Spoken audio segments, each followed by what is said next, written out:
यांनी अत्यंत उर्मटपणाने देशातला ज्यांनी घटना दिली, संविधान दिलं, त्या महाराष्ट्राच्या सुपुत्राचा, महाराष्ट्राच्या महामानवाचा, देशाच्या महामानवाचा ज्या प्रकारे उल्लेख केला की आंबेडकर आंबेडकर अब फॅशन हो गई है, तो व्हिडिओ माझ्याकडे आहे, तुमच्या हातात असेल तर वाजून दाखवा.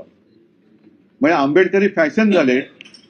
त्याच्याऐवजी जर का देवाचं नाव घेतलं असतं तर 7 जन्मात पुण्य तरी लाभलं असतं. आजचा अत्यंत खिणकस आणि उद्दाम उल्लेख जो काही केलेला आहे, मला असं वाटतं आता भाजपच्या ढोंगावरचा पूर्णपणे बुरखा फाटलेला आहे. त्यांच्या नाम अगर भगवान का लेते तो 7 जन्मों तक स्वर्ग मिलता है. अभी एक व्यसन हो गया है, आम्बेडकर आम्बेडकर आम्बेडकर आम्बेडकर आम्बेडकर आम्बेडकर. इतना नाम अगर भगवान का लेते तो 7 जन्मों तक स्वर्ग मिलता है. हा अत्यंत उद्दामपण आहे आणि भाजपचं ढोंग हे समोर आलेलं आहे. भाजपचा बुरखा फाटलेला आहे. यांचं हिंदुत्व म्हणजे मुंह में राम आणि बगल में छुरी असं यांचं हिंदुत्व आहे. यांना महाराष्ट्र खतम करायचं आहे. आपल्याखेरीज दुसरा कोणीही भविष्यामध्ये या देशामध्ये जन्माला आलाच नव्हता असं त्यांना दाखवायचं आहे. नेहरू नेहरू करता करता आता हे आंबेडकरांवरती बोलायला लागले. एवढ्यांची हिंमत वाढलेली आहे. आता मला जे भारतीय जनता पक्षाला पाठिंबा देणारे जे इतर पक्ष आहेत, मग तो नितीश कुमार असतील, चंद्राबाबू आहेत, विशेष म्हणजे रामदास आठवले काय करतायत? रामदास आठवले राजीनामा देणार आहेत का? अगदी महाराष्ट्रामध्ये सुद्धा भारतीय जनता पक्षासोबत जे आमचे मिंदे गेलेत, अजित पवार गेलेत, त्यानं सुद्धा बाबासाहेबांचा अपमान मान्य आहे का?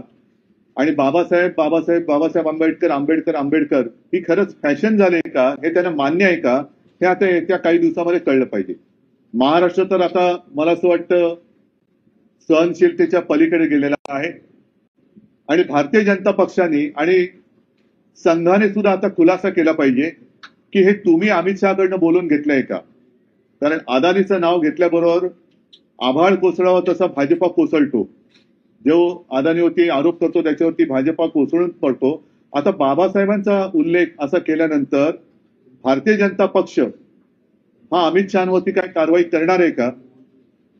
आणि नाही तर मी तर स्पष्ट म्हणतो की भाजपचं ढोंग आता उघड पडलेलं आहे. भाजपचंच जो आतलं जे काही काळं आहे, हृदयातलं काळं, हे बाहेर आलेलं आहे. आणि आता तरी महाराष्ट्राने आणि देशाने शहाणं झालं पाहिजे.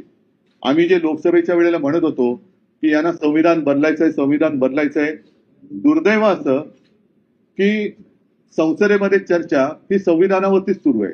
संविधानाला आता 75 आपल्या स्वातंत्र्याला 75 वर्ष झाली आणि त्यानिमित्ताने संविधानावरती चर्चा सुरू असताना ज्यांनी संविधान आपल्याला दिलं त्या आंबेडकरांबद्दल, बाबासाहेबांबद्दल, आपल्या महामानवाबद्दल अमित शहा सारखा एखादा माणूस एवढ्या उद्दामपणाने आणि तुच्छतेने बोलू कसा काही शकतो, याचं उत्तर मिळालं पाहिजे.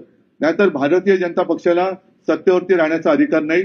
घटनाकर्त्यांचा अपमान करणाऱ्याला जर का ते अभय देणार असतील तर मला असं वाटतं मोदींनी सुद्धा सत्तेवरती राहता कामा नये. त्यांनी एकतर अमित शहावरती कारवाई करावी, नाहीतर मोदींनी सत्ता सोडावी.